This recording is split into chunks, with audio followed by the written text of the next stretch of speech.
시작하겠습니다. 오늘은 메이저 스케일을 공부할 건데요. 메이저 스케일을 공부하기 전에 스케일이 뭔지를 알아야겠죠. 스케일은 음계라고도 얘기를 하는데요. 음을 순서대로 나열해 놓은 게 스케일이에요. 건반을 한번 볼게요. 건반을 보면 하얀색 건반과 검은색 건반으로 되어 있는 걸 알 수 있어요. 근데 검은색 건반이 2개, 3개, 2개, 3개 간격으로 배열되었다는 것을 확인할 수 있죠. 이때 우린 도의 자리를 찾을 수 있는데요. 바로 검은 건반 2개 아래 위치가 도의 자리가 됩니다. 그래서 순서대로 배 이름을 써보면 도, 레, 미, 파. 그리고 얘는 파란색으로 써볼게요. 솔, 라, 시. 다시 검은 것만 2개 아래가 바로 도가 되죠. 이렇게 도레미파 솔라시도 개 이름을 알았다면 음 이름도 같이 공부를 해야 되는데요. 영어 음 이름부터 써볼게요. C부터 시작을 하죠. C, D, E, F, G, 그 다음에 A, B, C 이렇게 되고요. 우리나라 음 이름은 다부터 시작을 해요. 다라, 마, 바, 그 다음에 사, 가, 나, 사. 우리가 오늘 공부해야 될 내용이 메이저 스케일이라고 했어요. 메이저 스케일, 장음계 혹은 장조라고 얘기를 하는데 메이저 스케일을 본격적으로 알아보기 이전에 반음과 온음의 개념을 우리가 알고 가야 돼요.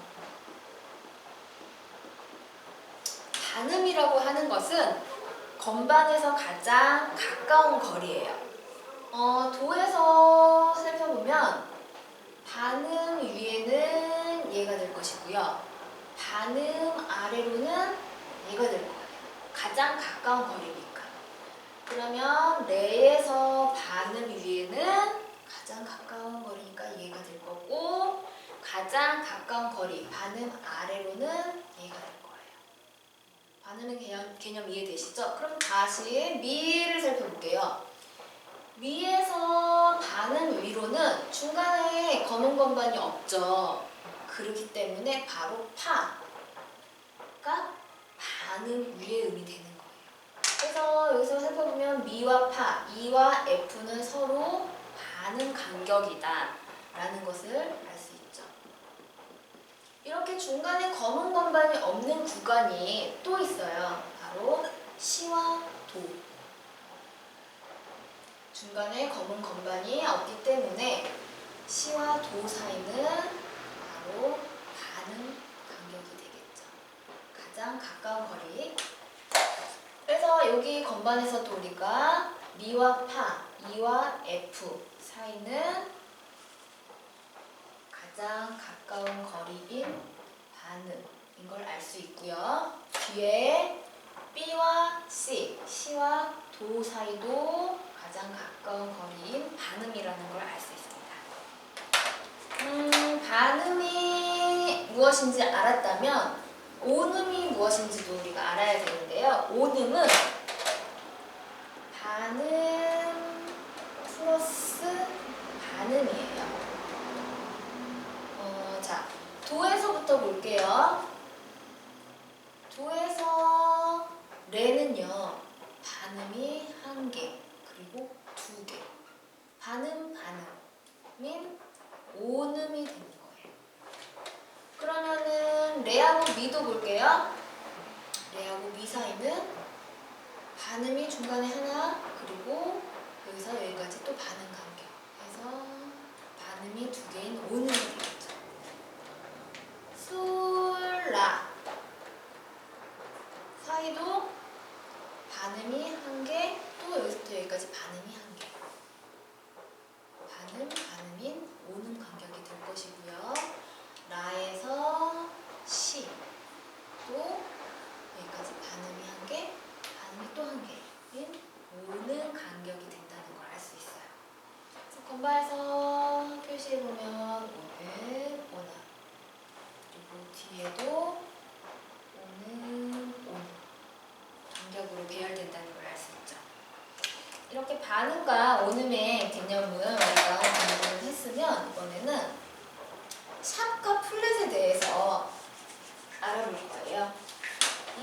샵이라고 하는 거, 플랫이라고 하는 거는 우리가 이렇게 얘는 샵, 얘는 플랫인데요.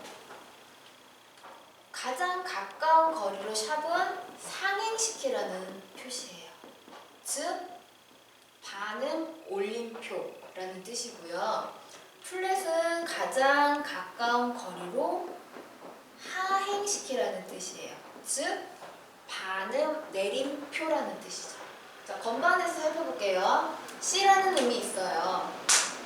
C에 샵을 붙이면 이렇게 반음 올라가서 C 샵이 되고요. 하나 더 살펴볼까요? G. G에 샵이 붙으면 반음 올라가서 상행해서 G 샵이 돼요.